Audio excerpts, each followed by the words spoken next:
Hola, soy la doctora Laura Sánchez. Es un placer para mí acompañarlos el día de hoy con este tema hipertensión intracraneal idiopática. Agradezco mucho la invitación al comité organizador y para empezar quiero mostrarles un caso clínico. Es una mujer de 26 años que acude al servicio de urgencias con una historia de 2 semanas de cefalea persistente que ha empeorado progresivamente en los últimos 2 días. Hace 3 días despertó con visión borrosa en el ojo derecho que duró 3 segundos. Actualmente sus signos vitales son normales, la agudeza visual es de 20/20 en ambos ojos, no se encuentra defecto pupilar aferente, el examen de fondo de ojo muestra papiledema bilateral y se le realizó un estudio de resonancia magnética de cráneo con contraste en el cual vemos el parénquima cerebral y los ventrículos normales. Se observa únicamente aplanamiento de la esclera posterior. En la venografía por resonancia magnética no hay evidencia de trombosis venosa. ¿Cuál sería el siguiente paso más apropiado en el manejo de este paciente? Hoy vamos a enfocarnos precisamente en el diagnóstico y los hallazgos radiológicos que vamos a encontrar en esta patología, también conocida previamente como pseudotumor cerebri, aunque últimamente se ha adoptado más el término de hipertensión intracraneal idiopática, que va a ser una causa de aumento de la presión sin lesión ocupante, prevalente en mujeres jóvenes con obesidad. Para poder definir esta patología, es necesario excluir causas secundarias como tumores o infecciones y va a presentarse con signos y síntomas de aumento de la presión intracraneal. Muchas veces este va a ser un diagnóstico de exclusión y por lo que vamos a ir platicando poco a poco de cómo va a ser el abordaje de esta patología. En cuanto a la epidemiología, esta patología tiene una incidencia de entre 1 a 2 por cada 100.000 en la población general, pero se eleva de hasta 20 en cada 100.000 en mujeres con obesidad. La fisiopatología es algo que todavía no comprendemos por completo, pero se han propuesto diversos mecanismos, entre ellos la disminución de la absorción de líquido cefalorraquídeo, el aumento de la producción de este, un aumento del volumen intravascular o de la presión venosa intracraneal, cambios hormonales, alteraciones de los canales de acuaporina 4 o algunas otras anomalías en el sistema linfático, el cual pues todavía estamos apenas empezando a entender. En cuanto a los factores de riesgo, va a estar relacionado con la obesidad, la apnea del sueño y el incremento en la presión intracraneal. Vamos a ver que también puede haber un incremento de la presión abdominal que de forma secundaria nos da un aumento de la presión venosa intracraneal. Van a estar relacionados también la influencia de las hormonas sexuales femeninas, un posible rol de resistencia a la insulina y la leptina. Las mujeres en edad fértil con obesidad o con un aumento reciente de peso. También factores de riesgo farmacológicos, porque algunos de estos medicamentos pueden tener mecanismos que alteran el flujo de líquido cefalorraquídeo y los que se han relacionado a esto van a ser las tetraciclinas, la isotetrinoína y la hormona del crecimiento. Los síntomas principales que vamos a encontrar en estos pacientes son la cefalea, papiledema y alteraciones visuales. Vamos a hablar un poco de las características de cada uno de ellos. En cuanto a la cefalea, va a ser el síntoma de presentación más frecuente en estos pacientes y puede presentar patrones variables, pero los que más se asocian pueden ser una cefalea holocraneal o que esté lateralizada. Estos pacientes pueden presentar náuseas y vómitos. Clásicamente, el hallazgo o la particularidad de la cefalea de estos pacientes es que empeoran con la posición de acostados. Entonces puede relacionarse a que empeora por la noche o que la perciben peor al despertar. También se asocia a realizar esfuerzos como defecar o levantar objetos pesados, cosas que aumentan la presión intracraneal. Con frecuencia, esta cefalea puede ser muy similar a la de otros trastornos de cefalea primaria, por lo que pueden a veces confundirse o superponerse, como la migraña, la cefalea tensional o cefaleas asociadas incluso a la apnea obstructiva del sueño, que también es frecuente en pacientes obesos. En cuanto al papiledema, va a ser el hallazgo característico para poder sospechar de la hipertensión intracraneal. En la exploración física lo vamos a encontrar de forma bilateral y bueno, esto consiste en la elevación de las papilas ópticas, donde vamos a ver márgenes borrosos en la fundoscopía. En esta imagen podemos observar cómo se ve la retina normal con márgenes bien claros del disco y bien definidos los vasos. En esta otra imagen se señala con las flechas las alteraciones que podemos encontrar de esos márgenes borrados. Se definen pobremente los vasos, las venas se pueden ver tortuosas y dilatadas y podemos encontrar algunas hemorragias. En cuanto a las alteraciones visuales que reportan los pacientes, esto puede ser una pérdida transitoria de la visión, que también puede variar según la posición del paciente, una pérdida gradual que empeora con el tiempo. Esto se ha relacionado a la atrofia del nervio óptico causada por la compresión crónica del mismo, agrandamiento del punto ciego fisiológico. También pueden reportarnos visión borrosa, destellos de luz o defectos del campo visual periférico. En algunos pacientes, este aumento de la presión intracraneal puede causar parálisis de los nervios craneales. El que se afecta más comúnmente es el sexto par. Esto debido a que tiene un recorrido largo a través del cráneo hasta el músculo recto lateral. Los pacientes con parálisis del sexto par presentan diplopia y limitación a la abducción. Otros hallazgos que también pueden asociarse son la presencia de tinnitus pulsátil, esto debido al aumento de las pulsaciones vasculares, dolor o rigidez cervical, y esto también posiblemente por el aumento de presión transmitido a las vainas de los nervios cervicales. El rol de los estudios de imagen va a ser esencial para el diagnóstico diferencial que suele estar involucrado en esta patología. Principalmente nos permite excluir masas, trombosis venosa cerebral y vamos a poder encontrar también signos indirectos de hipertensión intracraneal idiopática. Dentro de las modalidades de imagen recomendadas, la de elección va a ser la resonancia magnética, incluso incluir las secuencias de venorresonancia con contraste para descartar trombosis venosa cerebral, aunque en algunos escenarios en que el paciente está en urgencias, pues puede ser más rápida y accesible la tomografía computarizada con contraste. Aunque el hecho de pedir la imagen es principalmente para descartar lesiones ocupantes de espacio, podemos también encontrar en estos estudios algunos otros hallazgos que nos van a sugerir el diagnóstico de hipertensión intracraneal, los cuales vamos a revisar uno a uno. El más frecuentemente reportado va a ser el de la silla turca vacía, que esto va a ser un signo indirecto precisamente del incremento de la presión intracraneal. Vamos a encontrar un aplanamiento de hipófisis y un llenado de ese espacio celular con líquido cefalorraquídeo. Podemos encontrar también un aplanamiento posterior de la esclera. Esto es por la presión transmitida al globo ocular y vamos a verlo en imágenes en T2 como estos ejemplos que pongo aquí de una secuencia STIR, donde vemos en la parte posterior de la esclera este aplanamiento. Podemos también encontrar dilatación de la vaina del nervio óptico. Esto por líquido cefalorraquídeo acumulado alrededor del nervio, y el parámetro que vamos a utilizar para el diagnóstico va a ser un diámetro mayor a 5.5 milímetros. Aunque estos son signos sensibles, muchas veces no son específicos.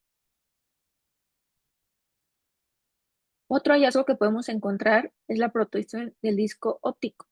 Esto es por la extensión del nervio hacia el globo ocular, que se correlaciona con el papiledema. Como podemos ver aquí, es esta protrusión en la parte posterior, como vemos en estas imágenes.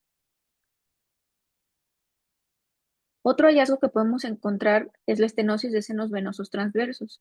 Esto ya sea por una compresión extrínseca o intrínseca, y es un hallazgo característico en la venorresonancia.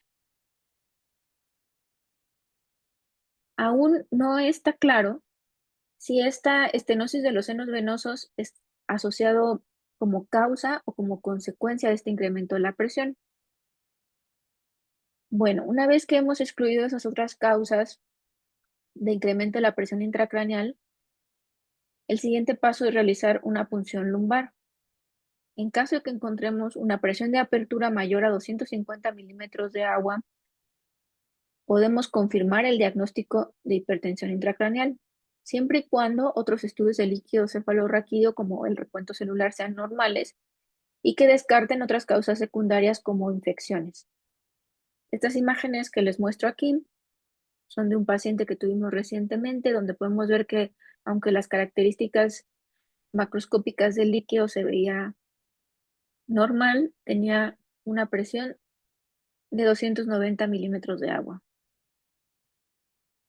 Hay algunos criterios diagnósticos que se han postulado para el diagnóstico de esta patología, como los de Dandy, Friedman y recientemente los de Jacobson, en los que se agrupan a los pacientes dependiendo si presentan o no papiledema y pueden clasificarlos con un cierto grado de certeza como definitiva o probable, que son estos que les muestro aquí. Además de estas características, los pacientes deben cumplir con estas otras circunstancias, como tener una exploración neurológica normal, que hayamos descartado en las imágenes hidrocefalia, masas, otras lesiones estructurales. En el análisis de laboratorio, que el líquido cefalorraquídeo tenga una composición normal. Dentro de estos otros diagnósticos diferenciales, vamos a tener que varias afecciones pueden simular la hipertensión intracraneal idiopática. Entre ellas van a ser los tumores intracraneales, la neuritis óptica, meningitis, migraña o arteritis temporal. Pero en este caso, la clave, además de los hallazgos de imagen, van a ser estas diferencias clínicas. Si nuestro paciente presenta fiebre, si tenemos hallazgos en el líquido cefalorraquídeo o incluso las características de la cefalea. Como saben, la meningitis suele presentarse de forma aguda, con síntomas de rigidez nucal, y en el análisis de líquido cefalorraquídeo solemos encontrar alteraciones como una concentración elevada de proteínas o una baja concentración de glucosa y pleocitosis. En la neuritis óptica suele asociarse a esclerosis múltiple que puede ocurrir en mujeres jóvenes y causar pérdida de visión. Sin embargo, la pérdida de la visión suele ser monocular y generalmente se presenta dolor ocular acompañado también de un defecto pupilar aferente. En cuanto a la arteritis temporal, aunque también comúnmente se presenta con cefalea, el dolor cervical puede también estar asociado a la presencia de polimialgia reumática, la cual está muy comúnmente asociada. La arteritis de Takayasu casi nunca se presenta en pacientes menores de 50 años y también suele acompañarse de síntomas generales como fiebre, pérdida de peso.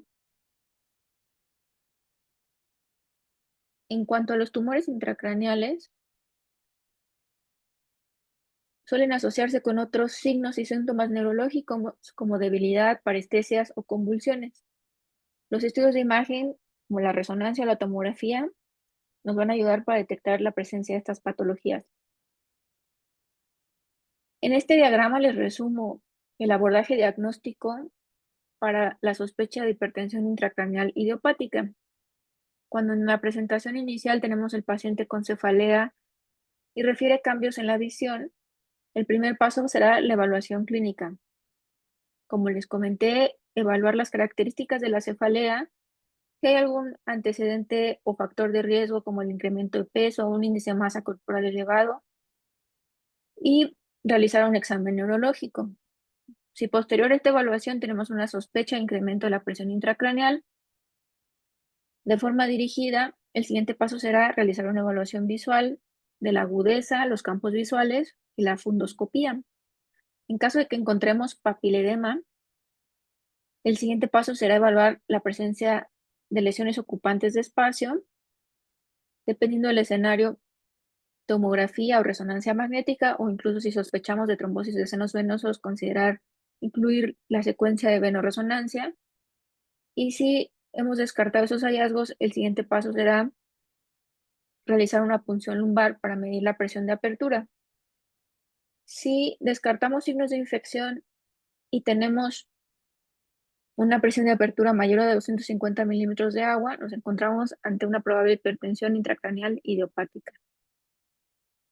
En cuanto a los objetivos de tratamiento, el objetivo principal será reducir la presión intracraneal, esto para evitar prevenir la pérdida permanente de la visión. Los tratamientos también pueden ir dirigidos a proporcionar un alivio sintomático de la cefalea y de otros síntomas, pero también va a depender de la gravedad de los síntomas y considerar el riesgo de la pérdida de la visión. Vamos a tener opciones de tratamiento médico y tratamiento quirúrgico. Dentro del tratamiento médico, la pérdida de peso es la única terapia modificadora de la enfermedad que se recomienda a todos los pacientes con obesidad que tienen hipertensión intracraneal idiopática. Para los pacientes con síntomas leves o que no tienen déficit visual, puede ser el único tratamiento necesario. Otros medicamentos que suelen utilizarse son la acetazolamida y el topiramato. La acetazolamida se utiliza sobre todo en pacientes que tienen déficit visual preocupante o síntomas debilitantes.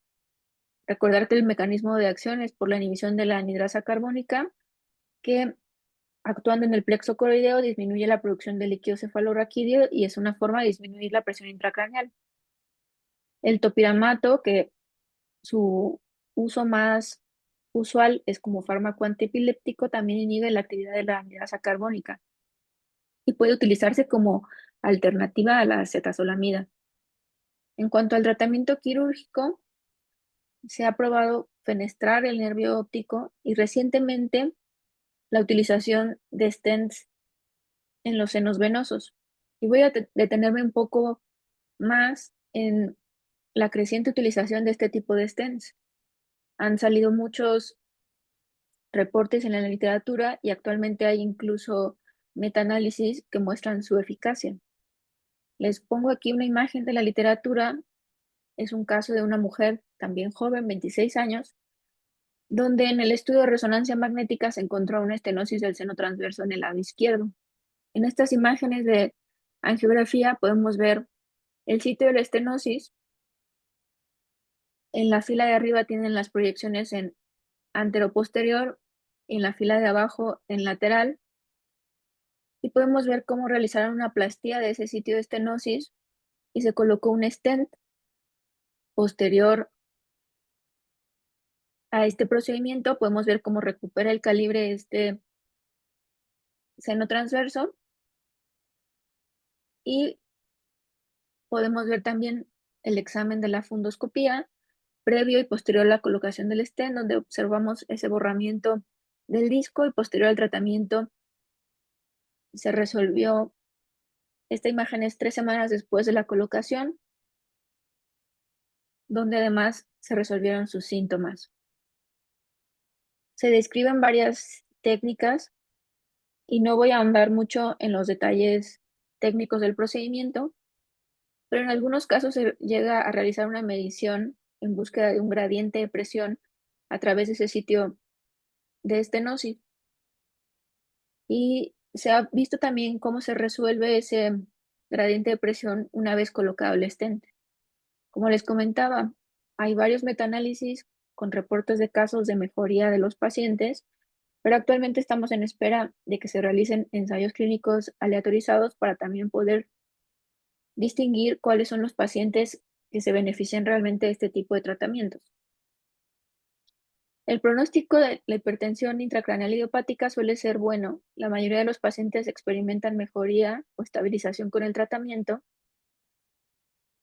pero si no se trata, el riesgo de pérdida permanente de la visión suele ser mayor. Los pacientes que mejoran con la medicación, afortunadamente pueden suspenderla gradualmente, pero hay algunos pacientes que tienen recurrencia de los síntomas o que no mejoran con el tratamiento médico. Y son precisamente estos pacientes donde se buscan estas otras alternativas de tratamiento. En el caso del paciente que les presenté, hay que destacar el rol del radiólogo, ya que muchas veces en los pacientes que vemos con cefalea pasamos por alto el realizar una venografía o no le damos mucha importancia si llegamos a ver algún sitio de estenosis. Es por eso que no solo el rol del radiólogo es crucial para este diagnóstico, sino también la colaboración entre neurología y oftalmología. Dentro de las conclusiones, vamos a ver que se reconoce que la estenosis de los senos venosos es cada vez un factor importante en la hipertensión intracraneal idiopática, y esta creciente eficacia clínica de la colocación de stents muestra que puede ser no solo un biomarcador, sino que también puede estar relacionado con la causa. También se ha encontrado asociación entre la disminución del aclaramiento linfático y el papiledema en pacientes que tienen hipertensión intracraneal idiopática. Como resumen de esta plática, podemos decir que la hipertensión intracraneal idiopática es una enfermedad caracterizada por un aumento de la presión intracraneal de causa desconocida que se manifiesta principalmente en mujeres con sobrepeso en edad fértil. La resonancia magnética y la venoresonancia son herramientas esenciales para el diagnóstico de los pacientes con una sospecha clínica. Les agradezco mucho su atención. Les dejo aquí los correos donde pueden contactarme para dudas o comentarios.